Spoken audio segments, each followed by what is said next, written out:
ദേ ഇവനാണ് നമ്മൾ പറഞ്ഞ ഐറ്റം. നല്ല ഒന്നാന്തരം നാടൻ ചെറുതേൻ. നല്ല ഡാർക്ക് റെഡ് കളറുണ്ട് കേട്ടോ. ഇതാണ് സാധനം. നല്ല വെയിറ്റ് ഉണ്ട്.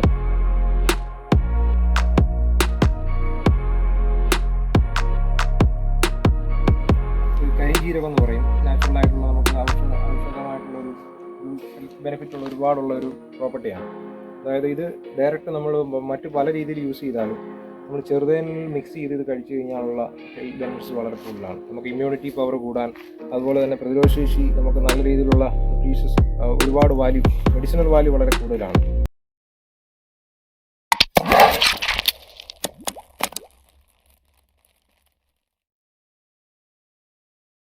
എല്ലാവർക്കും നമസ്കാരം. ഞാൻ വിനീത്. ഫാം ടെക്കിൻ്റെ പുതിയൊരു വീഡിയോയിലേക്ക് എല്ലാവർക്കും സ്വാഗതം. നമ്മുടെ സിറിലും ഉണ്ട്, നമ്മുടെ വിനീതും ഉണ്ട്. അപ്പോൾ സിറിലെ ഇന്നത്തെ വീഡിയോ പ്രത്യേകത എന്നറിയോ? നമുക്കിപ്പം വീട്ടിലൊരു തേനിൻ്റെ ആവശ്യം വന്നു, പ്രത്യേകിച്ച് ചെറുതേൻ്റെ. നമ്മളെവിടെ പോകും?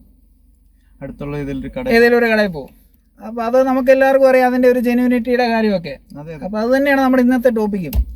അപ്പോൾ നമ്മളൊരു നല്ല ഒന്നാന്തരം നാടൻ ചെറുതേൻ കിട്ടുന്ന ഒരു യുവ കർഷകനെ എന്ന് ശരിക്കും പറഞ്ഞാൽ കാണാൻ പോകുന്നത്. പുള്ളിയുടെ പേര് ജോജോ എന്നാണ്. ശരിക്കും പറഞ്ഞാൽ 2 പെട്ടിയിലാണ് തുടങ്ങിയത്. പുള്ളി 30 പെട്ടിയോളം ഇപ്പം തേൻ കൃഷി ചെയ്യുന്നുണ്ട്. കൂടുതൽ വിശേഷങ്ങൾ അറിയാൻ വേണ്ടി നമുക്ക് അങ്ങോട്ട് തന്നെ പോകാം, അല്ലേ? വേഗം. അതെ. കൂടാതെ നമ്മുടെ ചാനൽ സബ്സ്ക്രൈബ് ചെയ്യുന്ന കാര്യം കൂടെ ഒന്ന് പറഞ്ഞേക്ക്. തീർച്ചയായിട്ടും അത് നമ്മൾ പറയാതെ തന്നെ അറിയാവുന്നതാണ്. ഞങ്ങളുടെ വീഡിയോസ് ഇഷ്ടപ്പെടുവാണെങ്കിൽ തീർച്ചയായിട്ടും ഞങ്ങളുടെ ചാനൽ സബ്സ്ക്രൈബ് ചെയ്യുക, ലൈക്ക് ചെയ്യുക, ഷെയർ ചെയ്യുക. അപ്പം നമുക്ക് അങ്ങോട്ട് കിടക്കാം.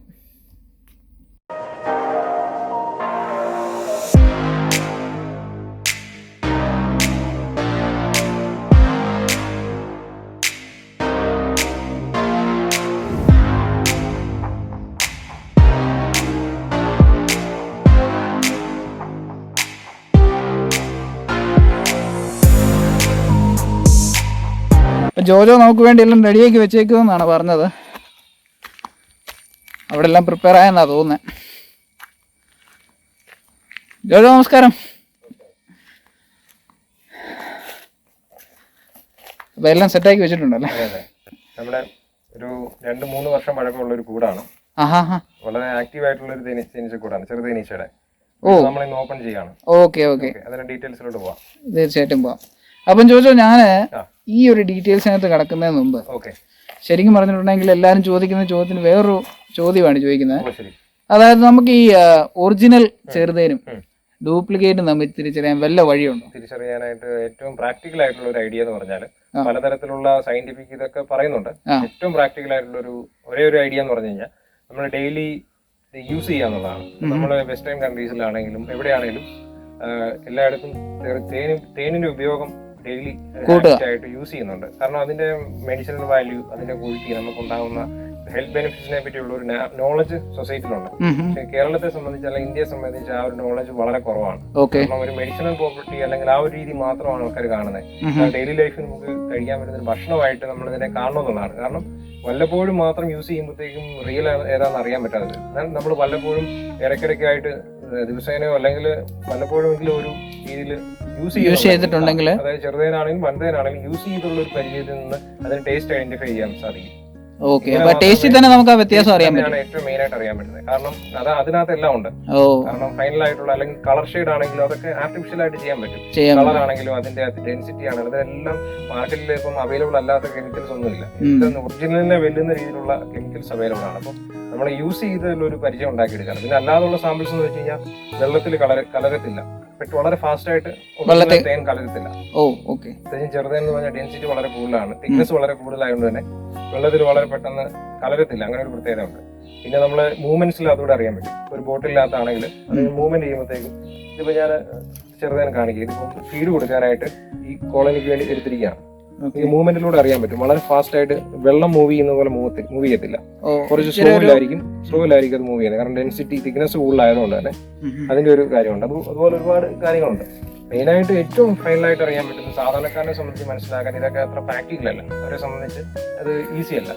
യൂസ് ചെയ്യാന്നുള്ളതാണ്, ടേസ്റ്റ് ചെയ്യുക. മാക്സിമം ജെനുവിൻ ആയിട്ടുള്ള ഫാമേഴ്സിനെ കണ്ടുപിടിച്ച് ഫാമേഴ്സിന് ഡയറക്റ്റ് എടുക്കുക. നമ്മളൊരു കാരണവശാലും കടയിൽ നിന്ന് വാങ്ങുന്നത് സെക്യൂർ അല്ല. കാരണം അവരവരുടേതായിട്ടുള്ള ബിസിനസ് ലെവലിൽ അവരെ ചിന്തിക്കത്തുള്ളൂ. കലർത്തും എന്നുള്ളത് നമുക്ക് ഒരിക്കലും വിശ്വസിക്കാൻ പറ്റില്ല.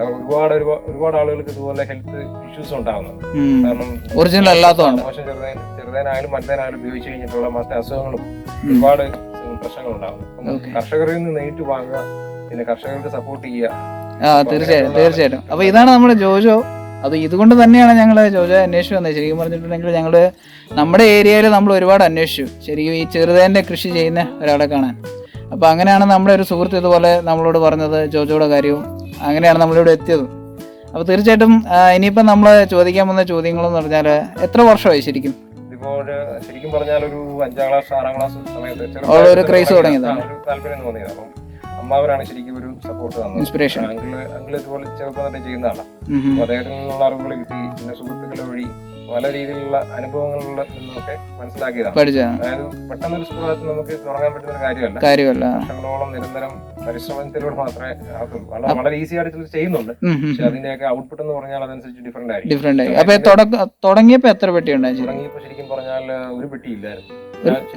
ഇതിനകത്ത് തുടങ്ങിയത് ഈ ചിരട്ടയുണ്ടല്ലോ, ചിരട്ട ജോയിൻ ചെയ്തിട്ടുള്ള വളരെ ചെറിയ കൂടുകളിൽ നിന്ന് തുടങ്ങി. അതിനുശേഷം നമ്മൾ മൺകലം, അതുപോലെ മുള, അതുപോലെ തടിപ്പെട്ടി, അങ്ങനെ പല രീതിയിലോട്ട് യൂസ് ചെയ്യുന്നുണ്ട്. ഇത് എന്ത് തടിയത്? സാധാ നോർമൽ തടി, അതിപ്പോ ആഞ്ഞിലി ആയാലും പ്ലാവ് ആയാലും അർപ്പിച്ചിരിക്കുന്ന പഴയ തടിയായാലും പുതിയ തടിയാണെങ്കിലും ഉപയോഗിക്കാം. ഇതുപോലത്തെ പ്രൊഡക്ട്സ് മാർക്കറ്റിൽ മേടിക്കാൻ കിട്ടും. മേടിക്കാൻ കിട്ടും. ഈ സൈസിൽ, സ്റ്റാൻഡേർഡ് സൈസിൽ 15-30 സൈസിൽ ഇങ്ങനെ ബോക്സുകൾ അവൈലബിൾ ആണ്. ഇത് അതിന്റെ സൈസ് ഇങ്ങനെ കുറയുന്നോണ്ട് എന്തെങ്കിലും കുഴപ്പമില്ല? സൈസ് ഈ സൈസാണ് ശരിക്കും സ്റ്റാൻഡേർഡ് സൈസ്. ഒരുപാട് സൈസ് ആവാതിരിക്കുന്നതാണ് ഏറ്റവും നല്ലത്. ഇപ്പൊ എന്റെ പഴയൊരു കോളനിയാണ്, അതിനെപ്പറ്റി പഠിച്ചുകൊണ്ടിരുന്ന സമയത്തുള്ള ഒരു കോളനിയാണ്. എനിക്ക് ഇത്ര സൈസിന്റെ ആവശ്യമില്ല. കാരണം കൂടിനുള്ളിൽ ഇവർക്ക് ടെമ്പറേച്ചർ ബാലൻസ് ചെയ്യാനും കൂടുതൽ ഹെൽത്തി ആയിട്ട് സ്ട്രെങ്ത് കൂടാനൊക്കെയാണ് ഈ ഒരു ചെറിയ സൈസാണ് എപ്പോഴും നല്ലത്. ഇതിനകത്ത് നമ്മൾ ചെയ്തിട്ടുള്ള കൂടുകളുണ്ട്, നമുക്ക് കാണിക്കാം. ഓക്കെ. മെയിനായിട്ട് നമ്മൾ ശ്രദ്ധിക്കേണ്ട കാര്യം എന്ന് വെച്ചാൽ, ഒരു തുടക്കക്കാരനെ സംബന്ധിച്ച് ശ്രദ്ധിക്കേണ്ട കാര്യം എന്ന് വെച്ച് കഴിഞ്ഞാൽ ഏറ്റവും ബേസിക് ആയിട്ടുള്ള കാര്യങ്ങളാണ്. ഒരിക്കലും നമ്മൾ എവിടെയെങ്കിലും സ്ഥലത്ത് ഇങ്ങനെ ഇതുപോലെ വെക്കാൻ പാടില്ല ഒരു കാരണവശാലും. ഇപ്പൊ നമ്മള് കാഴ്ചക്ക് വേണ്ടി എടുത്തതാണ്. ഇപ്പൊ നമ്മള് ഇങ്ങനെ ഹാങ് ചെയ്താണ് ഇടുന്നത്. ഇതുപോലെ നമ്മള് ഒരു കാരണവശാലും നിലത്ത് മുട്ടാൻ പാടില്ല. ഇതുപോലെ ഹാങ് ചെയ്ത് അതിന്റെ പിന്നിലുള്ള സൈക്കോളജി അതിന്റെ കാര്യം എന്ന് വെച്ച് കഴിഞ്ഞാല്, മറ്റ് ഇതുപോലുള്ള സ്ഥലത്ത് വെച്ച് കഴിഞ്ഞാൽ പ്രശ്നം എന്ന് വെച്ചാൽ ഈ ചെറുതേനീച്ചയെ സംബന്ധിച്ച് രാത്രി കാലങ്ങളിലൊക്കെ പുറത്തിറങ്ങില്ല, ഇതിനകത്ത് തന്നെയാണ്. അപ്പൊ മറ്റ് ജീവികളുടെ ആക്രമണം, ഉറുമ്പ്, പല്ലി, അതുപോലെ തന്നെയുള്ള കീടങ്ങളുടെ ആക്രമണം മൂലം ഒരു കോളനി നശിച്ചു പോകാൻ സാധ്യതയുണ്ട്. പക്ഷെ നേരെ മറിച്ച് നമ്മളിങ്ങനെ ഹാങ് ചെയ്ത് കഴിഞ്ഞാൽ ഇതിലിങ്ങനെ ഒരു തുണിയിലിങ്ങനെ കുറച്ച് ഒന്നെങ്കിൽ വാക്സ് ഉപയോഗിക്കാം, അതല്ലെങ്കിൽ ഗ്രീസ്, നമ്മുടെ ഓട്ടോമൊബൈൽ പർപ്പസിലുള്ള ഗ്രീസ് ഉപയോഗിക്കാം, അല്ലെങ്കിൽ നമ്മൾ ടാൽക്കം പൗഡർ യൂസ് ചെയ്യാം. അതിങ്ങനെ ഇതുപോലെ കുറച്ച് തൂത്ത് ഇങ്ങനെ വെച്ച് കഴിഞ്ഞാൽ ഒരു പരിധി വരെ നമുക്ക് ഇതുപോലുള്ള ഇൻസെക്ട്സിനെയൊക്കെ ഒരു പരിധി വരെ, അതായത് ഒരു പുതിയ കൂടിനെ സംബന്ധിച്ച് ഇത് നിർബന്ധമായിട്ട് ചെയ്തിരിക്കേണ്ട കാര്യമാണ്. അല്ലാതെ നമ്മളൊരു സ്ഥലത്ത് വെക്കുകയോ അല്ലെങ്കിൽ ജസ്റ്റ് എവിടെയെങ്കിലും ഒക്കെ ഒന്ന് ചുമ്മാ ഹാങ് ചെയ്ത് വെക്കുകയോ ചെയ്ത് കഴിഞ്ഞാൽ, ഇപ്പൊ കയറുകൊണ്ട് തന്നെ ഹാങ് ചെയ്യുന്ന ഒരു സെക്യൂർ അല്ല. ഇതുപോലൊരു കമ്പി, മെറ്റലിന്റെ ഒരു കമ്പി വളച്ചെടുക്കുന്നതാണ് ഏറ്റവും നല്ലത്. അത് നമുക്ക് കൂടുതൽ സൗകര്യമായിരിക്കും യൂസ് ചെയ്യാനായിട്ട്. നമുക്ക് ഈ പെട്ടി നമുക്ക് ഓപ്പൺ ആക്കി കാണിക്കാം. ഈ വൻതേന്റെ പെട്ടികൾ വരുമ്പോഴത്തേന് വേറെ എൻ്റയർലി ഡിഫറെന്റ് ആണ്. ചെറുതേനീച്ച അപ്പൊ ഇതുപോലത്തെ പെട്ടിയല്ല, അല്ലല്ല, അത് മൊത്തത്തിൽ ഇതിന്റെ ലൈഫ് സൈക്കിളും ഡീറ്റെയിൽസും എല്ലാം ഡിഫറെന്റ് ആണ്. ഇതുമായിട്ട് ഒരു തരത്തിൽ നമുക്ക് റിലേറ്റ് ചെയ്യാൻ പറ്റും. ഇപ്പൊ നമ്മൾ ഇതുപോലുള്ള ഒരു ബ്രഷ്, പെയിന്റിങ്ങിനോ അല്ലെങ്കിൽ എന്ത് തരത്തിലുള്ള ഉപയോഗിക്കുന്ന ഒരു ബ്രഷ് യൂസ് ചെയ്യുന്നത് എപ്പോഴും നല്ലതാണ്. എന്തിനാണെന്ന് വെച്ച് കഴിഞ്ഞാൽ, കൂട് ഓപ്പൺ ചെയ്യുന്നതിന് മുമ്പ് അതിന് പറ്റിപ്പിടിച്ചിരിക്കുന്ന പൊടി പടലങ്ങളൊക്കെ ഉണ്ടാവും. അതൊന്ന് ജസ്റ്റ് ഒന്ന് നമ്മൾ ഇതുപോലെ ഒന്ന് ക്ലീൻ ചെയ്യണം. അപ്പൊ നമ്മള് ചെറുതേന്റെ ഒരു പെട്ടി തുറക്കാൻ പോവാണ്. ഇതിപ്പോ നമ്മൾ എത്ര വർഷമായ പെട്ടിയാന്ന് പറഞ്ഞ? ഇതിപ്പോ ഒരു 1-2 വർഷം എടുത്ത് വലിയ പഴക്കമുള്ള വീട്. അപ്പൊ നമുക്ക് നമ്മൾ ഇതിനകത്തുനിന്ന് തേനൊക്കെ ഒരുപാട് എടുത്തിട്ടുള്ള ഒരു 1/2 കിലോ ഒക്കെ തേൻ എടുത്തിട്ടുള്ളതാണ്. നമ്മൾ ഇതുപോലെ ഒരു ടൂൾ ഉപയോഗിക്കാം, ചെറിയ ടൂളുകൾ ഉപയോഗിക്കാം, ബ്ലേഡൊക്കെ ഉപയോഗിക്കാം. അല്ലാതെ നമ്മൾ പെട്ടെന്ന് ഓപ്പൺ ചെയ്ത് കഴിഞ്ഞാൽ ചില വുഡ് ആയതുകൊണ്ട് ഒടിഞ്ഞു പോകാനുള്ള ഇങ്ങനെ സൈഡിലെ വാക്സിന്റെ കോട്ടിംഗ് ഉണ്ടാവും. അത് ഈ ഈച്ചകൾ തന്നെ സെക്യൂർ ആയിട്ട് ക്ലോസ് ചെയ്യുന്നതാണ്. ശരി ശരി. അത് നമ്മളിങ്ങനെ മുഴുവൻ കട്ട് ചെയ്തതിന് ശേഷം വളരെ സാവധാനം പതിയെ തുറക്കുക. നല്ല കട്ടി ഉണ്ടാവും, വളരെ പതിയെ തുറക്കാവുള്ളൂ. ഈ വീഡിയോയിൽ നമ്മളിപ്പോ കാണുന്നത് ശരിക്കും നല്ല സ്ട്രെങ്ത് ഉള്ള ഒരു കോളനി അല്ല. ഈ കൂടെന്ന് പറഞ്ഞാൽ വളരെയധികം അറ്റാക്ക് ഉണ്ടായ ഒരു കൂടാണ്. മറ്റ് കീടങ്ങളുടെ ആക്രമണം ഉണ്ടാവും. അതായത് ഈച്ചകളെ സംബന്ധിച്ച് ഈച്ചകൾ നല്ല രീതിയിൽ ഈച്ചകൾ ഉണ്ടായിരുന്നതാണ്. ടോട്ടൽ നല്ല സ്ട്രെങ്ത് ഉണ്ടായിരുന്ന ഒരു കോളനിയാണ്. പക്ഷേ ഈ അടുത്ത കാലത്തായിട്ട് കാലാവസ്ഥ വ്യതിയാനം, പലതരത്തിലുള്ള മഴയും പ്രശ്നങ്ങളൊക്കെ മൂലം നമുക്കൊരു കോളനി നഷ്ടപ്പെട്ടു. പക്ഷേ ഇത് നഷ്ടപ്പെട്ടത് പൂർണ്ണമായിട്ട് നഷ്ടപ്പെട്ടിട്ടില്ല. ഇതിനിപ്പം കുറച്ച് നാശനഷ്ടങ്ങൾ ഉണ്ടായിട്ടുണ്ട്. മറ്റ് ജീവികളുടെ ആക്രമണം മൂലം ഇതിനകത്ത് കുറെ ഈച്ചകളെ കൊന്നു. ആ ഈച്ചകളുടെ സ്ട്രെങ്ത് കുറഞ്ഞിട്ടുണ്ട്. പക്ഷെ നമ്മൾ ഇത് ബൂസ്റ്റ് ചെയ്തെടുക്കും. അതിനുള്ള മെത്തേഡ്സ് ഒക്കെ നമുക്ക് കാണിക്കാം. ഓക്കെ, ഇത് ഇവിടെ നോക്കിക്കഴിഞ്ഞാൽ മനസ്സിലാവും. ഈ കാണുന്നതാണ് തേനറകൾ. തേനറകൾ എന്ന് വെച്ച് കഴിഞ്ഞാൽ ഇത് ഫ്രഷ് ആയിട്ടുള്ള തേനറയല്ല, അറ്റാക്കിന് ശേഷമുള്ളതാണ്. അതായത് മറ്റ് ജീവികളുടെ ആക്രമണം മൂലം ഇതിന്റെ ഒരു ക്വാളിറ്റി നഷ്ടപ്പെട്ടു. ഇതുണ്ടോ, ഇതിന്റെ കളർ ഷെയ്ഡൊക്കെ മാറിയിട്ടുണ്ട്. അതായത് അത് ആക്രമിച്ച് ഈച്ചകളെല്ലാം കൊന്ന് അത് നശിപ്പിക്കുകയാണ്. അങ്ങനെ ഇതുകൊണ്ട് ഇതിനകത്തെല്ലാം മുട്ടകൾ ഉണ്ടായിരുന്നു. ഇവിടെ കണ്ടാൽ അറിയാൻ പറ്റും. ഈ നടന്നു പോകുന്ന ഈച്ചകളാണ്, ചെറിയ ഈച്ചകളാണ്. ഈ ഈച്ചകൾ കളർ മാറി. ഇതിപ്പം വളരെ ചെറിയ മുട്ട വിരിഞ്ഞിറങ്ങിയ ഈച്ചകളാണ്. അതാണ് ഇപ്പോൾ ഈ കാണുന്ന വളരെ വളരെ ചെറിയ ഈച്ചകളാണ്. ഇത് കുറച്ചുകൂടെ പ്രായമായി കഴിയുമ്പോൾ ഒരു ബ്ലാക്ക് കളറിലോട്ട് മാറും. അപ്പോൾ പിന്നെ ഇതിനകത്ത് ആൺതേനീച്ചയുണ്ട്, പെൺതേനീച്ചയുണ്ട്. റാണീച്ചയാണ് മെയിൻ തിരതേനീച്ച കൂടിനെ സംബന്ധിച്ച് ലീഡ് ചെയ്യുന്നത്. ഓക്കെ, അതെല്ലാവർക്കും അറിയാവുന്ന ഒരു കാര്യമാണല്ലോ. റാണീച്ചയാണ് മുട്ടയിട്ട്, മുട്ടകളെല്ലാം റാണീച്ച ഇതിൽ മുട്ടയിട്ടിട്ടാണ് കുഞ്ഞുങ്ങൾ വിരിയുന്നത്. ഒരു കൂട്ടിൽ ഒരു റാണീച്ച മാത്രം ഉണ്ടാവും. അതെ അതെ, അത് പോയിട്ടുണ്ടെങ്കിൽ പിന്നെ കൂടെ അത് പോയിട്ടുണ്ടെങ്കിൽ ഇതുപോലെ ഈച്ച ഇതിനകത്ത് ഉണ്ടാവില്ല. റാണീച്ച ഇതിനുള്ളിലുണ്ട്. നമുക്ക് കഴിയുമെങ്കിൽ കാണാതെ എപ്പോഴും കാണാൻ പറ്റത്തില്ല. ഈച്ചകളെ ഡിസ്റ്റർബ് ചെയ്യാതെ വേണം അതെടുക്കാൻ. ഇതിപ്പോൾ ഇതുപോലെ എന്തെങ്കിലും ടൂൾ ഉപയോഗിച്ച് മാത്രമേ നമ്മൾ ഇതുപോലുള്ള മുട്ട ഇതൊക്കെ സെപ്പറേറ്റ് ചെയ്യുകയോ ഡിവൈഡ് ചെയ്യുകയോ ചെയ്യുമ്പോൾ ഉപയോഗിക്കാവുള്ളൂ. ചിലത് ഓപ്പൺ കൈ കൊണ്ട് എടുത്തു കഴിഞ്ഞാൽ ഒരുപാട് ഇഷ്യൂസ് ഉണ്ട്. അതുപോലെ ഈർക്കിലി ഉപയോഗിക്കാം. നാച്ചുറൽ ആയിട്ടുള്ള ഈർക്കിലി ഉപയോഗിച്ചും വളരെ സാവധാനം നമുക്ക് ഇപ്പോൾ ഡിവൈഡ് ചെയ്യാനൊക്കെ ആണെങ്കിലും ഒരു സെഷൻ എഗ്ഗും പിന്നെ കുറച്ച് വാക്സ് പില്ലറും കുറച്ച് ഹണി സെക്ഷനോട് എടുത്തു കഴിഞ്ഞാൽ നമുക്കൊരു ഡിവൈഡ് ചെയ്യാനായിട്ടുള്ള ഒരു സെഷൻ ഉണ്ടാക്കാം. ഓക്കെ, വളരെ സാവധാനം ചെറിയ ടൂൾ ഉപയോഗിച്ച് ഇങ്ങനെ ഡിവൈഡ് ചെയ്യാവുള്ളൂ. ഡിവൈഡ് എന്ന് വെച്ച് കഴിഞ്ഞാൽ ഇത് അത്ര ഹെൽത്തി ആയിട്ടുള്ള ഒരു ചേമ്പർ അല്ല, ഒരു സെഷൻ അല്ല, എഗ് അല്ല. ഇതിനകത്ത് ഒരുപാട് ഡാമേജ് വന്നിട്ടുണ്ട്. അതിന്റെ റീസൺ എന്ന് പറഞ്ഞാൽ മറ്റു കീടങ്ങളുടെ ആക്രമണം, ഉറുമ്പ്, അതുപോലുള്ള ചെറിയ പ്രാണികളുണ്ട്. അതിന്റെ ആക്രമണം മൂലമാണ് നമുക്ക് ഈ കോളനിക്ക് ഒരു നെഗറ്റീവ് ഇഫക്റ്റ് ഉണ്ടായത്. പക്ഷെ ഇത് നമ്മൾ ചെയ്തെടുക്കാൻ സാധിക്കും.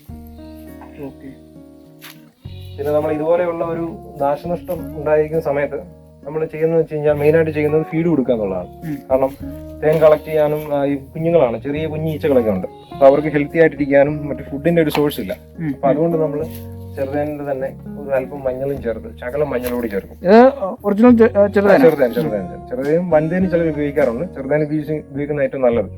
അത് ഇവിടെ നമ്മൾ വെച്ച് കൊടുക്കും. അതായത് ഈ കോളനി ഒന്ന് ബൂസ്റ്റപ്പ് ആക്കിയിട്ട് വരാനായിട്ട്. കാരണം അവർക്ക് ഫുഡ് വേണമല്ലോ, നല്ല ഗ്രോത്ത് ആയി വരാൻ. റാണീസ് ഇതിനുള്ളിലുണ്ട്. അതിപ്പോ നമുക്ക് കാണാൻ ഇതിൽ ബുദ്ധിമുട്ടുണ്ട്. കാരണം അത് വാക്സ് പില്ലറിനുള്ളിലാണ്. നമ്മൾ എടുത്തു കഴിഞ്ഞാൽ ചിലപ്പോൾ അത് നാശനഷ്ടം ഉണ്ടാകാൻ സാധ്യതയുണ്ട്. ഈ പില്ലറിന് അകത്തുണ്ട്, റാണീസ് ഇതിനകത്തുണ്ട്. ഞാൻ കുറച്ച് മുമ്പ് കണ്ടിരുന്നു. ഈച്ചകൾ നടന്നു പോകുന്ന കാണാൻ സാധിക്കുന്നുണ്ട്. പുതിയതായിട്ട് വരുന്ന ഒരു കർഷകനെ സംബന്ധിച്ച് ഇതിന്റെ ആ ഒരു ഈ മെയിൻ്റനൻസ് ആണ് പ്രധാനം. നമ്മൾ എത്രമാത്രം ശ്രദ്ധ കൊടുക്കുന്നു അതനുസരിച്ചുള്ള ഔട്ട്പുട്ട്. അല്ല, നമ്മുടെ ചോദ്യം അതിലോട്ടാണ് വരുന്നത്. അപ്പം പുതിയൊരു കർഷകന് വരുമ്പോഴത്തേക്ക് ശരിക്കും ഇതിൻ്റെ അകത്തുള്ള ഒരു സ്കോപ്പും അതായത് ഒരു ഫാമിങ് തുടങ്ങാനും അതിനെപ്പറ്റിയുള്ള ഒരു ആഗ്രഹമുള്ള ഒരാള് തേനീച്ചയിലോട്ട് ഇറങ്ങുന്നതിനോട് ജോജോയുടെ അഭിപ്രായം? തീർച്ചയായിട്ടും. അതായത് നമ്മൾ പ്രകൃതിയിൽ നിന്ന് നോക്കിക്കഴിഞ്ഞാൽ തേനീച്ചകളുടെ പ്രസൻസ് വളരെ കുറഞ്ഞുകൊണ്ടിരിക്കുകയാണ്. ഒന്നാമത്തെ കാര്യം, നമ്മളെല്ലാവരും ടെക്നോളജിയിൽ കൂടുതൽ ഫോക്കസ് ചെയ്യുന്നു. 5G ലോഞ്ച് ചെയ്യാൻ പോവാണ്. ഇതുവരെയുള്ള 4G ആയിരുന്നു. പക്ഷെ ഈ 5G 6G ഒക്കെ വന്നിട്ടുള്ള രാജ്യങ്ങളിൽ ഉണ്ടാക്കുന്ന അഗ്രികൾച്ചറിൽ ഉണ്ടാക്കുന്ന പ്രശ്നങ്ങൾ ആർക്കും അറിയത്തില്ല. സിമ്പിൾ എക്സാമ്പിൾ പറഞ്ഞു കഴിഞ്ഞാൽ നമ്മുടെ സുഹൃത്തുക്കൾ തന്നെ ഒരുപാട് പേര് തേനീച്ച കൃഷി വളരെ വ്യാപകമായിട്ട് ചെയ്യുന്നവരുണ്ട്. അവരുടെ വീടിനടുത്ത് മൊബൈൽ ടവർ വന്നതിന് ശേഷം തേനീച്ച കോളനി മുഴുവനായിട്ട് നശിക്കുകയാണ്. കാരണം റേഡിയേഷൻ ഫ്രീക്വൻസി കാരണം. ഇപ്പൊ തേനീച്ച കൂടിന് വെളിയിലേക്ക് പോവാണ് തേനെടുക്കാനായിട്ട്. പോകുമ്പോൾ അവർ ഈ സിഗ്നൽ വെച്ചാണ് ഇത്, അതായത് ഈ ഫിർമോണിന്റെ കണക്ഷൻ ഉണ്ട്. പലതരത്തിലുള്ള ഈ സിഗ്നൽ വഴിയാണ് അവർ കമ്മ്യൂണിക്കേറ്റ് ചെയ്യുന്നത്. യാത്ര ചെയ്ത് തിരിച്ചു വരുമ്പോൾ ഒരു റൂട്ടുണ്ട്. ആ റൂട്ട് ഇതുപോലെ റേഡിയേഷൻ ഫ്രീക്വൻസി മറ്റു പ്രശ്നങ്ങളൊക്കെ ഉണ്ടാകുന്നുണ്ട്. അത് ക്രാക്കലി മുഴുവൻ നഷ്ടപ്പെടാൻ സാധ്യത. അപ്പൊ നമ്മുടെ ഞാൻ പറഞ്ഞത് നമ്മുടെ ആ ഒരു ആവശ്യകത വരുമ്പോഴത്തേനെ ഒന്ന് കോണ്ടാക്ട് ചെയ്യാനോ അങ്ങനെയൊന്നും, അതായത് ഇപ്പോഴത്തെ ആൾക്കാർക്കൊന്നും ശരിക്കും പറഞ്ഞാൽ കോണ്ടാക്ട് ഇല്ല. ഈ ബീ ഫാമിങ് ചെയ്യുന്ന ഒരു ഫാമിനെ കിട്ടാനില്ല. അപ്പൊ അങ്ങനത്തെ ഒരു സിറ്റുവേഷനിൽ ഇപ്പം ഒരാൾക്ക് കുറച്ച് തേൻ വേണമെങ്കിൽ എന്തെങ്കിലും രീതിയിലുണ്ടോ അവർക്ക് എത്തിക്കാനോ? അതിനിപ്പം ഏറ്റവും നല്ലൊരു സാധ്യത എന്ന് പറഞ്ഞു കഴിഞ്ഞാൽ കർഷകരിൽ നിന്ന് നേരിട്ട് വാങ്ങുക എന്നുള്ളതാണ്. ഇപ്പം നമ്മളെ സംബന്ധിച്ചിപ്പം നമ്മള് കാസർഗോഡ് തൊട്ട് കണ്ണൂർ, കാസർഗോഡ് തൊട്ട് തിരുവനന്തപുരം വരെ ചെറുതേനീച്ച കർഷകരുണ്ട്. അപ്പൊ ജോജോയ്ക്ക് ഇപ്പം ഞങ്ങൾ പറഞ്ഞെന്ന് പറഞ്ഞാൽ നമ്മളോട് ചോദിക്കുകയാണ്, ഒരാൾ ഇങ്ങനെ ചോദിക്കുകയാണെങ്കിൽ ആവശ്യക്കാരുണ്ടെങ്കിൽ ഞങ്ങൾക്ക് അത് പറഞ്ഞു കൊടുക്കാൻ ഒരു അല്ലെങ്കിൽ ഞങ്ങൾ ജോജോയുടെ നമ്പർ കൊടുത്തിട്ടുണ്ടെങ്കിൽ അവർക്കൊന്ന് ഡയറക്റ്റ് ചെയ്യാൻ തീർച്ചയായിട്ടും സാധിക്കും. നമുക്ക് ഏകദേശം മിക്ക ജില്ലകളിൽ നമുക്ക് കർഷകരെ നമുക്ക് പരിചയമുണ്ട്. നമ്മൾ ഓൾ കേരള ലെവലിൽ 1-2 ഗ്രൂപ്പുകളുണ്ട്. വാട്സാപ്പ് വഴി ഇപ്പം ന്യൂ മീഡിയാസിലൊക്കെ ഒരുപാട് ടെലിഗ്രാമിലൊക്കെ ഗ്രൂപ്പുകളുണ്ട്. അതുവഴി ഈ ഒരു ടെക്നോളജി ഉപയോഗിച്ച് നമുക്ക് ബന്ധപ്പെടാൻ സാധിക്കും. നമുക്ക് വിശ്വാസത്തിലുള്ള കർഷകരിൽ നിന്ന് വാങ്ങാൻ സാധിക്കും. ജെന്യുവൻ ആയിട്ടുള്ള നമുക്ക് ഒരു പരിധി വരെ സാധിക്കും. പക്ഷെ എല്ലാ കർഷകരും ഇതിന്റെ ഇപ്പം നമ്മൾ പറയാൻ പറ്റി പോയി കഴിഞ്ഞാൽ വളരെ വൈഡ് സബ്ജക്റ്റ് ആണ്. ഇപ്പൊ ഈ തേനിനെ സംബന്ധിച്ച് ഇപ്പം നിങ്ങളിപ്പോൾ ഈ കാണുന്ന ഈ വാക്സ് പില്ലറിലുള്ള ഈ ഹണി എന്ന് പറയുമ്പോൾ ഇതിപ്പോൾ ഈ ഒരു കണ്ടീഷനിലല്ല ഒരു കസ്റ്റമേഴ്സിനെ നമ്മൾ കൊടുക്കുന്നത്. ഒരു ആവശ്യക്കാരനായിട്ടുള്ള ഒരു ആളെ സംബന്ധിച്ച് ഈ കണ്ടീഷൻ നമുക്ക് ഒരിക്കലും കൊടുക്കാൻ സാധിക്കും. ഇതിപ്പോൾ റോ കണ്ടീഷനാണ്, റോ ഹണിയാണിത്. ഇത് നമ്മൾ പ്രിസർവ് ചെയ്തെടുക്കുന്നത് വെച്ച് കഴിഞ്ഞാൽ അതുള്ള വാക്സ് കണ്ടന്റ് ഉണ്ട്. ഈ യെല്ലോ ഷെയ്ഡിലൊക്കെ കാണുന്ന ഡാർക്ക് ഷെയ്ഡ് കാണുന്നതൊക്കെ ഹണിയാണ്. ഒരു ബ്രൗൺ ഷെയ്ഡൊക്കെ കാണുന്നത് വാക്സ് ആണ്. വാക്സും പിന്നെ അതുപോലുള്ള ഇതിന്റെ ഈ പൂമ്പൊടി ഉണ്ട്. പൂമ്പൊടി എന്ന് വെച്ചാൽ ചെറിയ തേനീച്ചകൾക്ക് വളർച്ചയ്ക്ക് വേണ്ടി അവർ തന്നെ കളക്ട് ചെയ്ത് വെക്കുന്നതാണ് പൂമ്പൊടി. അപ്പൊ ഇതൊക്കെ നമ്മൾ എക്സ്ട്രാക്ട് ചെയ്തതിന് മാറ്റിയിട്ട് വളരെ വലിയൊരു പ്രോസസ്സാണ്. ഇപ്പൊ ഒരു നമ്മളിലുള്ള ഇപ്പൊ ഇത്ര ഒരു ഗ്രാം ഹണി ആണെങ്കിൽ വാക്സ് സെക്ഷൻ ആണെങ്കിൽ ഇതിനകത്തുനിന്ന് ഹണി നമ്മൾ ചെയ്തെടുക്കാനായിട്ട് നമുക്ക് വേണ്ടി വരുന്ന സമയം എന്ന് വെച്ചാൽ വളരെ കൂടുതലാണ്. കാരണം ഒരു വാക്സിന്റെ കണ്ടന്റ് ഇല്ലാതെ പൂമ്പൊടിയുടെ കണ്ടന്റ് ഇല്ലാതെ മറ്റേ തേനീച്ച ഇതിനകത്ത് വീണ് കഴിഞ്ഞാലും ഈ ഹണി നഷ്ടപ്പെടും. വലിയൊരു പ്രോസസ്സാണ്. അത് നമുക്കൊരു സിംഗിൾ വളരെ പെട്ടെന്ന് ഒരാൾക്ക് പറഞ്ഞു കൊടുക്കാൻ പറ്റത്തില്ല. കാരണം അത് നിരന്തരം നമ്മൾ ചെയ്ത് തന്നെ മനസ്സിലാക്കേണ്ട കാര്യമാണ്. തീർച്ചയായിട്ടും താല്പര്യം ഉണ്ടെങ്കിൽ കർഷകർക്ക് നന്നായിട്ട് ചെയ്യാൻ താല്പര്യമുള്ള കർഷകരെ സംബന്ധിച്ച് അന്വേഷിച്ച് കഴിഞ്ഞാൽ അറിയാൻ സാധിക്കും. അതിനകത്ത് നമ്മൾ വളരെ ഹൈജീനിക് ആയിട്ട്, കാരണം മെഡിസിനൽ പർപ്പസിനാണ് നമ്മൾ കൂടുതൽ യൂസ് ചെയ്യുന്നത്. അതായത് കുഞ്ഞു കുട്ടികൾക്ക് കൊടുക്കാം, പ്രായമുള്ളവർക്കും ഒക്കെ. അതുപോലെ നമുക്ക് ഇമ്മ്യൂണിറ്റി ബൂസ്റ്റർ എന്നുള്ള രീതിയിൽ വളരെയധികം ചെറുതേൻ വളരെ ഉപകാരമാണ്. അതുപോലുള്ള ഒരുപാട് പ്രശ്നങ്ങൾക്ക് ഹെൽത്ത് സംബന്ധമായിട്ടുള്ള ഒരുപാട് പ്രശ്നങ്ങൾക്കും പലതരത്തിലുള്ള ഈ ഹോർമോൺ ഡെഫിഷ്യൻസി, അതുപോലെ ഞാൻ കേട്ടിട്ടുണ്ട് ന്യൂട്രീഷൻ ഡെഫിഷ്യൻസി, വിറ്റമിൻ ഡെഫിഷ്യൻസി, അതിനൊക്കെ ഒരു പരിധി വരെ നമ്മൾ ചെറുതേൻ വളരെയധികം സഹായകമാണ്. ഇതിന്റെ അളവ് എങ്ങനെയാണ് യൂസ് ചെയ്യേണ്ട അളവെന്ന് പറഞ്ഞാൽ എപ്പോഴും ഒരു സ്പൂണിലധികം എടുക്കാൻ പാടില്ല എന്നുള്ളതാണ് സ്റ്റാൻഡേർഡ് ആയിട്ട് പറയുന്നത്, യൂണിവേഴ്സൽ ആയിട്ട് പറയുന്നത്. അതുപോലെ ഇപ്പം ഒരു മെഡിസിനൽ കോമ്പൗണ്ട് നമ്മൾ ഉണ്ടാക്കുകയാണ്, നമ്മൾ തന്നെ വീട്ടിൽ ചെയ്യുകയാണ്, അല്ലെങ്കിൽ നമ്മൾ ചെയ്യാന്ന് വെച്ചോ, ഒരു മെഡിസിനൽ കോമ്പൗണ്ട് നമുക്ക് ഉണ്ടാക്കാൻ കൂടുതൽ അളവ് എടുക്കാം. അല്ലാതെ നമ്മൾ കഴിക്കാനായിട്ടുള്ളതാണെങ്കിൽ ഒരു സ്പൂണിൽ കൂടുതൽ എടുക്കാൻ പാടില്ല എന്നുള്ളതാണ് സ്റ്റാൻഡേർഡ് ആയിട്ട് പറയുന്നത്. വളരെ അതിന് ചെറിയ എമൗണ്ട് എടുക്കുക, 1/4 സ്പൂൺ അല്ല 1/2 സ്പൂൺ. പക്ഷെ അത്ര എടുത്തു കഴിഞ്ഞാൽ നമുക്ക് അത് ബോഡിയിൽ ഉണ്ടാക്കുന്ന ഇമ്പാക്ട് വളരെയധികമാണ്. കാരണം അത് സയന്റിഫിക് ആയിട്ട് പ്രൂവ് ചെയ്തിട്ടുണ്ട്. ഈ ഒരു കണ്ടീഷനിലുള്ള ഹണി ഇപ്പോൾ ഒരു ആവശ്യക്കാരനായിട്ടുള്ള ഒരു ആൾക്ക് നമ്മൾ ലഭ്യമാക്കുന്നതിന് മുമ്പ് ചെയ്യുന്ന പ്രോസസ്സ് എന്ന് പറഞ്ഞു കഴിഞ്ഞാൽ വളരെ വളരെ നീണ്ട ഒരു പ്രോസസ്സാണ്. ഇതിന്റെ ക്ലീനിങ്, അതുപോലെ തന്നെ ഈച്ചകൾ ഇതിനകത്ത് വീഴാതെ, ഇതിനകത്ത് വാക്സ് ഫില്ലാവാതെ നമ്മൾ ഡീഹൈഡ്രേറ്റ് ചെയ്തെടുക്കും, വെയിലത്ത് വെക്കും, പിന്നെ ഒരുപാട് പ്രോസസ് ഉണ്ട്. അപ്പൊ അതൊക്കെ ചെയ്യാനായിട്ട് ഇപ്പൊ നമ്മൾ സാധാരണ ഒരു പ്രാകൃതമായിട്ടുള്ള രീതി എന്ന് വെച്ച് കഴിഞ്ഞാൽ പണ്ടൊക്കെ ചെയ്തോണ്ടിരുന്ന, ഞാൻ ചെയ്തിട്ടുണ്ട്. ഇതിനെപ്പറ്റി അറിയാതിരുന്ന സമയത്ത് ഇതുപോലൊരു ഹണി നമ്മൾ എടുത്തു കഴിഞ്ഞാൽ കൈ കൊണ്ടങ്ങ് കൈ കൊണ്ട് പിഴിഞ്ഞിട്ട് അത് ഏറ്റവും പ്രശ്നമാണ്. കാരണം ആ ഹണി പെട്ടെന്ന് പുളിച്ചു തട്ടാനും അത് പുളിപ്പ് തട്ടാനും അത് കേടായി പോകാനും അതിനകത്ത് ഈ പൂമ്പൊടി കലരാനും ഒക്കെ ഉള്ള സാധ്യതയുണ്ട്. അതുകൊണ്ട് സംഭവിക്കുന്നത് വെച്ച് കഴിഞ്ഞാൽ അത് ഉപയോഗിക്കുന്ന ആൾക്കും പലതരത്തിലുള്ള പ്രശ്നങ്ങളുണ്ടാവും. പക്ഷെ ഒരുപാട് ന്യൂട്രീഷ്യസ് വാല്യൂ ഉണ്ട്. പക്ഷെ അങ്ങനെ എടുക്കുന്ന പോലെ ഒരു കോളനി തന്നെ നശിക്കും, അത്ര വാക്സ് നമുക്ക് നഷ്ടപ്പെടും. പക്ഷെ അതല്ലാതെ നമുക്ക് ഇതിന്റെ സെക്ഷൻ എല്ലാം മാറ്റി പൂമ്പൊടി എല്ലാം സെപ്പറേറ്റ് ചെയ്ത് മാറ്റിയതിന് ശേഷം ഹണി സെഷൻ തന്നെ, ഹണി ചേമ്പർ തന്നെ, ഇതുണ്ടോ ഈ കാണുന്നത് ഹണി ചേമ്പറാണ്. ഹണി ചേമ്പർ തന്നെ നമ്മൾ ഇതുപോലെയുള്ള ടൂൾസ് യൂസ് ചെയ്യാം, അതേസമയം ബ്ലേഡ് യൂസ് ചെയ്യാം, ഇതുപോലുള്ള സ്പൂൺ, ഇതൊക്കെ നമുക്ക് ഉപയോഗിച്ച് വളരെ സെപ്പറേറ്റ് ആയിട്ട് സെഷനായിട്ട് ഇങ്ങനെ നമുക്കിത് എടുക്കാൻ സാധിക്കും. പിന്നെ തേനീച്ചകളാണ് കാണുന്നത്, ചെറിയ തേനീച്ചകളാണ്, മുട്ട വിരിഞ്ഞ് വന്നിട്ടുള്ള പുതിയ തേനീച്ചകളാണ് ഈ കാണുന്നതൊക്കെ. അപ്പോൾ അങ്ങനെ ടൂൾസ് ഉപയോഗിച്ച് ഒരിക്കലും നമ്മൾ കൈ, ഇപ്പം ഞാനിപ്പോൾ നിങ്ങൾക്ക് കാണിക്കാനായിട്ട് ഇപ്പോൾ ഓപ്പൺ ചെയ്ത് നമുക്ക് ഡാമേജ്ഡ് ആയിട്ടുള്ള കോളനിയാണ്, ഇപ്പം നമ്മൾ കൈ തെറ്റിയാലും കുഴപ്പമില്ല. ഇതൊരിക്കലും നമ്മൾ ഇത് തേൻ ഉപയോഗിക്കുന്നില്ല, നമ്മൾ ഈച്ചകൾക്ക് തന്നെ ഫീഡിങ് ആയിട്ട് കൊടുക്കുന്ന ഹണിയാണിത്, മറ്റൊന്നിനും ഉപയോഗിക്കാൻ പറ്റില്ല. അതുകൊണ്ടാണ് കൈ തെറ്റി. ഒരിക്കലും ഇതുപോലെ കൈ സ്പർശിക്കാൻ പാടില്ല എന്നുള്ളതാണ്. കാരണം അതിൻ്റെ ഹൈജീനിക് ക്വാളിറ്റി നഷ്ടപ്പെടും. അപ്പം ജോജോ, ഇതിനെപ്പറ്റി കൂടുതൽ അറിയാനും പഠിക്കാനും താല്പര്യമുള്ളവര് നമ്മളിപ്പോ കോണ്ടാക്ട് ചെയ്യുകയാണെങ്കിൽ ജോജോയ്ക്ക് അവർക്ക് വേണ്ടതായ ഇൻഫോർമേഷൻസ് തീർച്ചയായിട്ടും. അതായത് നമ്മള് മുൻനിരയിൽ നിൽക്കുന്ന ഒരുപാട് കർഷകരുണ്ട്. അതിനെ സംബന്ധിച്ച് വർഷങ്ങളായിട്ട് വളരെയധികം പ്രായമുള്ള ആൾക്കാരുണ്ട്, എന്നാൽ പുതിയതായിട്ട് കടന്നു വന്നിട്ടുള്ള യുവാക്കളുണ്ട്. അപ്പൊ അവർക്കെല്ലാം സംബന്ധിച്ച് ഇപ്പോഴും പെട്ടെന്ന് ഒരു സുപ്രഭാതത്തിൽ നമുക്ക് പഠിച്ചെടുക്കാൻ പറ്റുന്ന ഒരു വിഷയമല്ല. അപ്പൊ എന്നെ സംബന്ധിച്ച് ഞാനിപ്പോ ഒരു വളരെ ചെറുപ്പം തൊട്ട് ചെയ്യുന്നുണ്ടെങ്കിൽ തന്നെ ഇപ്പോഴും ഇതിന്റെ വളരെ വളരെ ആഴമായ തലങ്ങളിലോട്ട് കടന്നിട്ടില്ല. വളരെ ചെറിയ ചെറിയ സെഷനിൽ ഇപ്പോഴും ഞാൻ കവർ ചെയ്തിട്ടുള്ളൂ. അപ്പൊ നമുക്ക് പരസ്പരം ഷെയർ ചെയ്ത് ഒരു പുതിയ കർഷകനെ സംബന്ധിച്ച് ഒരുപാട് സംശയങ്ങളുണ്ടാവും, എങ്ങനെ സ്റ്റാർട്ട് ചെയ്യും, എങ്ങനെ ചെയ്യും. അപ്പൊ ഒരുപാട് സംശയങ്ങളുണ്ട്. അത് കർഷകരുമായിട്ട് നിരന്തരം ബന്ധപ്പെടുക എന്നുള്ളതാണ്. അപ്പൊ അതിനെ സംബന്ധിച്ച് നമ്മൾ വാട്സാപ്പ് ഗ്രൂപ്പുകളുണ്ട്. ഇപ്പൊ ന്യൂ മീഡിയ ടെക്നോളജി ഇത്രയും പ്രോഗ്രസ് ആയി, നമുക്ക് വാട്സാപ്പ് വഴി, അതുപോലെ ടെലിഗ്രാം, പല സെഷനുകൾ വഴി, ഓൺലൈൻ സൂം മീറ്റിംഗ് ഒക്കെ വഴി നമ്മൾ ക്ലാസ് നടത്താറുണ്ട്. അത്യാവശ്യം കർഷകർക്ക് ഉപകാരപ്പെടുന്ന രീതിയിൽ ഇൻഫർമേഷൻസ് കൊടുക്കാറുണ്ട്. അപ്പൊ അങ്ങനെ നമ്മൾ നിരന്തര ക്ഷമയോടും ഒരു പരിശീലനത്തോടെ നമ്മൾ പരിശ്രമത്തിലൂടെ നമ്മൾ ഇതിന്റെ ഇൻഫർമേഷൻസ് കറക്റ്റ്, അതായത് ഒതന്റിക് ആയിട്ടുള്ള ഇൻഫർമേഷൻ കളക്ട് ചെയ്യുക. വലിയ മുഖ്യധാരയിലുള്ള ഒരു വലിയൊരു പ്രശ്നം എന്താണെന്ന് വെച്ച് കഴിഞ്ഞാൽ വൻതേനീച്ചയായിട്ട് ബന്ധപ്പെട്ട് ചെറുതേനീച്ച എല്ലാവരും കമ്പാരിസൺ ചെയ്യും. അതായത് വൻതേനീച്ച ചെയ്യുന്ന പോലെ തന്നെ വൻതേനീച്ചയ്ക്ക് ഫീഡ് കൊടുക്കുന്ന പോലെ, അല്ലെ വൻതേനീച്ച മെയിൻറ്റെയിൻ ചെയ്യുന്ന പോലെയാണ് ചെറുതേനീച്ച എന്നൊക്കെ വളരെ ഒരുപാട് നെഗറ്റീവ് ഇൻഫർമേഷൻ ഉണ്ട്. അതായത് അതൊന്നും കറക്റ്റ് ഇൻഫർമേഷൻ അല്ല. വൻതേനീച്ചയിൽ നിന്ന് എൻ്റെ ഡിഫറെന്റ് ആണ് ചെറുതേനീച്ചയുടെ പരിചരണം, അവരുടെ മെയിൻ്റെനൻസ്, കാര്യങ്ങൾ, ലൈഫ് സൈക്കിൾ എല്ലാം എൻ്റെ ഡിഫറെന്റ് ആണ്. അപ്പൊ അത് നമ്മൾ നിരന്തര പരിശ്രമത്തിലൂടെ മാത്രം കർഷകരുമായിട്ട് ബന്ധപ്പെട്ടിരിക്കുക എന്നാണ്. അതാണ് ഏറ്റവും വലിയൊരു കാര്യം. അതുവഴി നമുക്ക് ഒരുപാട് ഇൻഫർമേഷൻസ് കിട്ടും. ഇപ്പം പലതരത്തിലുള്ള അസുഖങ്ങൾ, വൻതേനീച്ചയൊക്കെ സംബന്ധിച്ച് അസുഖങ്ങളുണ്ട്. എന്നാൽ ചെറുതേനീച്ച സംബന്ധിച്ച് അസുഖങ്ങളും കാര്യങ്ങളും വളരെ കുറവാണ്. നമ്മൾ ശ്രദ്ധിക്കേണ്ട ഇതുപോലുള്ള കീടങ്ങളുടെ അറ്റാക്ക്, പിന്നെ നാച്ചുറൽ ആയിട്ടുള്ള മഴ, സൺലൈറ്റ് ഓവർ ആയിട്ടുള്ള പ്രശ്നം, അതുകൊണ്ടൊക്കെ ഉണ്ടാകുന്ന ഇമ്പാക്റ്റുകൾ നമ്മൾ പ്രിവെന്റ് ചെയ്യുക എന്നുള്ളതാണ്. നമ്മൾ അവർക്ക് സപ്പോർട്ട് കൊടുക്കുക, അവർക്കൊരു നല്ല ഷെൽട്ടർ കൊടുക്കുക എന്നുള്ളതാണ് മെയിൻ ആയിട്ട് കാര്യം. പക്ഷെ അതിനെ സംബന്ധിച്ച് ഒരുപാട് കാര്യങ്ങളുണ്ട്. അപ്പൊ തീർച്ചയായിട്ടും ആൾക്കാർക്ക്, ഇത് കേൾക്കുന്ന ആൾക്കാർക്ക് ആർക്കെങ്കിലും താല്പര്യമുണ്ട്, ഇതിനെപ്പറ്റി കൂടുതൽ അറിയാൻ താല്പര്യം ഉണ്ടെങ്കിൽ തീർച്ചയായിട്ടും ജോജോയെ കോൺടാക്ട് ചെയ്യുക. തീർച്ചയായിട്ടും. പിന്നെ അത് കഴിഞ്ഞിട്ട് ഇത് നമ്മളിപ്പോ അയച്ചു കൊടുക്കുന്നുണ്ടോ? നമ്മൾ അത്യാവശ്യക്കാർക്ക് ഈയിടെ കണ്ണൂരുള്ള ഒരു സുഹൃത്ത് വിളിച്ചിട്ടുണ്ട്. അപ്പൊ നമ്മൾക്ക് നമ്മുടെ കയ്യിൽ തേനില്ലെങ്കിൽ തന്നെ നമ്മുടെ നെറ്റ്വർക്കിലുള്ള ആളുകളുണ്ട്, വളരെയധികം ആക്റ്റീവായിട്ട് തേനീച്ച ചെയ്യുന്നത്. ഇപ്പൊ കണ്ണൂരിലുള്ള ആളെ സംബന്ധിച്ച് ആവശ്യമാണെങ്കിൽ ആ ഭാഗത്തുള്ള ചെറുതേനീച്ച കർഷകർക്ക് നമ്മൾ ഇൻഫർമേഷൻ കൊടുത്തു കഴിഞ്ഞാൽ അവർക്ക് കളക്ട് ചെയ്ത് കൊടുക്കും. നമ്മളിപ്പോ ഈയിടെ പത്തനംതിട്ട എന്നൊരു സുഹൃത്ത് വിളിച്ചിട്ടുണ്ടായിരുന്നു. അദ്ദേഹത്തിന് ആവശ്യമാണ്. അദ്ദേഹം ഇവിടെ മണിമല വന്ന് കണക്ട് ചെയ്ത് കൊണ്ടുപോയി, ഞാൻ തന്നെ കൊടുത്തു. അപ്പൊ ഒരു സമയത്ത് തന്നെ ഒരു എറണാകുളത്ത് നിന്ന് ഒരു സുഹൃത്ത് വിളിച്ചായിരുന്നു. അതായത് അത്യാവശ്യമാണ്, ഇതുപോലെ മെഡിസിനുള്ള ആവശ്യത്തിന് ചെറുതാൻ ആവശ്യമാണ്. പക്ഷെ എന്റെ ആ സമയത്ത് ഇല്ലായിരുന്നു. ഞാനപ്പോ ചെയ്യുന്ന വെച്ചാൽ എറണാകുളം തൊടുപുഴ റൂട്ടിൽ നമ്മുടെ കർഷകനുണ്ടായിരുന്നു. അദ്ദേഹത്തിന്റെ നമ്പർ നമ്മുടെ ഉണ്ടായിരുന്നു. അദ്ദേഹത്തെ വിളിച്ചു പറഞ്ഞു. അദ്ദേഹത്തിന് സ്റ്റോക്ക് ഉണ്ടായിരുന്നു. അദ്ദേഹത്തിന് നമുക്ക് കൊടുക്കാൻ സാധിച്ചു. അങ്ങനെ നമ്മൾ പരസ്പര സഹകരണത്തോടെ നമുക്ക് സാധിക്കും. പക്ഷെ അതിനായിട്ടുള്ള ഒരു ശ്രമവും പരിശ്രമവും ആവശ്യമാണ്. കർഷകരെ ഇപ്പം പുതിയതായിട്ട് ഒരു കർഷകന് താല്പര്യം ഉണ്ടെങ്കിൽ ഇതിനെപ്പറ്റി കൂടുതൽ അറിയാന്ന് വെച്ച് കഴിഞ്ഞാൽ എവിടുന്നേലും ഒക്കെ അറിഞ്ഞു കഴിഞ്ഞാൽ അത് കറക്റ്റ് ആകത്തില്ല, നിരാശയായിരിക്കും. കറക്റ്റ് നമ്മൾ കൃഷി ചെയ്യുന്ന ഒരാളോട് ചോദിച്ച് നമ്മൾ പഠിച്ച് അത് പ്രാക്ടീസ് ചെയ്ത് എടുത്തു കഴിഞ്ഞാൽ തീർച്ചയായിട്ടും നല്ല രീതിയിൽ ചെയ്യാൻ സാധിക്കും. കാരണം നമ്മുടെ പ്രകൃതിയിൽ ചെറുതേനീച്ചയുടെ പ്രസൻസ് വളരെ കുറഞ്ഞുകൊണ്ടിരിക്കുകയാണ്. അത് നമ്മുടെ കാർഷിക മേഖലയിലെല്ലാം വളരെ നെഗറ്റീവായിട്ട് ബാധിക്കും. ഇപ്പോൾ ഓൾറെഡി നമ്മൾ റിസർച്ചുകളൊക്കെ പറയുന്നുണ്ട്, കൃഷിക്കൊക്കെ ഉണ്ടാകുന്ന ഈ പോളിനേഷൻ, പരാഗണത്തിലെ ഏറ്റവും മെയിൻ ഏജന്റാണ്. കേരളത്തിലെ പരിസ്ഥിതിക്ക് ഏറ്റവും പ്രധാനപ്പെട്ട ഒരു ഭാഗമാണ് ചെറുതേനീച്ചയുടെ ഒരു പ്രസൻസ്. കാരണം അത് കുറഞ്ഞു കഴിഞ്ഞാൽ നമുക്ക് കൃഷിയെ ബാധിക്കും, എല്ലാ തരത്തിലുള്ള വിളകളെയും ബാധിക്കും. അതിപ്പം വളരെ വൈഡ് സബ്ജക്റ്റ് ആണ്. അതിൽ നമുക്ക് ഇപ്പൊ പോയി കഴിഞ്ഞാൽ അപ്പൊ ഏതായാലും ജോജോ ആണ് ഇത്രയും നേരം നമ്മുടെ ഇൻഫർമേഷൻസ് എല്ലാം തന്നത്. അപ്പോൾ ജോജോ പറഞ്ഞ പോലെ തന്നെ ആർക്കെങ്കിലും ചെറുതിൻ്റെ ആവശ്യം ഉണ്ടെങ്കിൽ കോൺടാക്ട് ചെയ്യുക.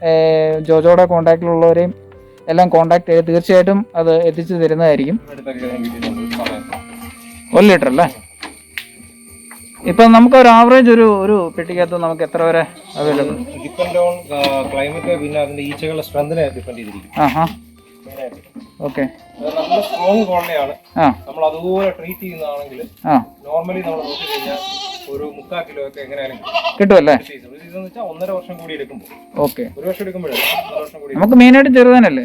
ചെറുതാനാണ് മെയിനായിട്ട്. പക്ഷേ അതുകൊണ്ട് ഫോളോ ചെയ്യാൻ പറ്റിയില്ല.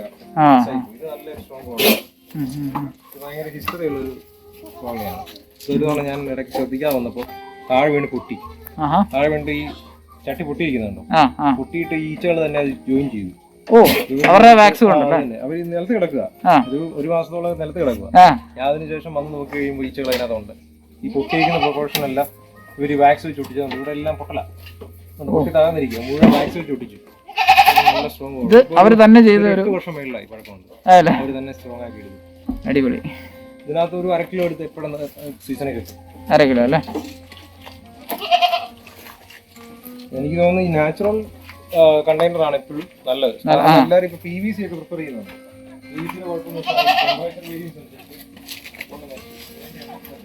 കരിഞ്ചീരകം എന്ന് പറയും. നാച്ചുറൽ ആയിട്ടുള്ള നമുക്ക് ഔഷധമായിട്ടുള്ള ഒരു ഹെൽത്ത് ബെനിഫിറ്റ് ഉള്ള ഒരുപാടുള്ള ഒരു പ്രോപ്പർട്ടിയാണ്. അതായത് ഇത് ഡയറക്റ്റ് നമ്മൾ മറ്റു പല രീതിയിൽ യൂസ് ചെയ്താലും നമ്മൾ ചെറുതേനിൽ മിക്സ് ചെയ്ത് ഇത് കഴിച്ചു കഴിഞ്ഞാലുള്ള ഹെൽത്ത് ബെനിഫിറ്റ്സ് വളരെ കൂടുതലാണ്. നമുക്ക് ഇമ്മ്യൂണിറ്റി പവർ കൂടാൻ, അതുപോലെ തന്നെ പ്രതിരോധശേഷി, നമുക്ക് നല്ല രീതിയിലുള്ള ന്യൂട്രീഷ്യസ് ഒരുപാട് വാല്യൂ, മെഡിസിനൽ വാല്യൂ വളരെ കൂടുതലാണ്. നമുക്ക് മാർക്കറ്റിൽ അവൈലബിൾ ആണ്. പല ക്വാളിറ്റി, പല ബ്രീഡ്, പല ടൈപ്പ് ഉണ്ടായിരിക്കും. അത്യാവശ്യം നല്ല ക്വാളിറ്റി നമ്മുടെ ഈ ഔഷധ കടകളിൽ, അതുപോലെ ആയുർവേദ കടകളിൽ, ഓർഗാനിക് ഷോപ്പുകളിലൊക്കെ അവൈലബിൾ ആണ്. ഇത് ചെറുതായിട്ട് പൊടിച്ച് അല്ലെങ്കിൽ ഡയറക്റ്റ് നമ്മൾ മിക്സ് ചെയ്തൊക്കെ നമുക്ക് ചെറുതേനുമായിട്ട് മിക്സ് ചെയ്ത് യൂസ് ചെയ്യാം. വളരെ നല്ല ഡെയിലി കഴിക്കാൻ പറ്റുന്ന, ഡെയിലി കഴിക്കാന്ന് വെച്ചാൽ വളരെ ചെറിയ എമൗണ്ട് എടുക്കാൻ പാടുള്ളൂ. ഹയർ എമൗണ്ട് ആയി കഴിഞ്ഞാൽ ഒരു സ്പൂൺ തേനിനൊക്കെ ഇത് ഇത്ര മതിയാവും. ഒരു സ്പൂണിന് ഒരു 1/4 സ്പൂണൊക്കെ മിക്സ് ചെയ്തെടുക്കാം.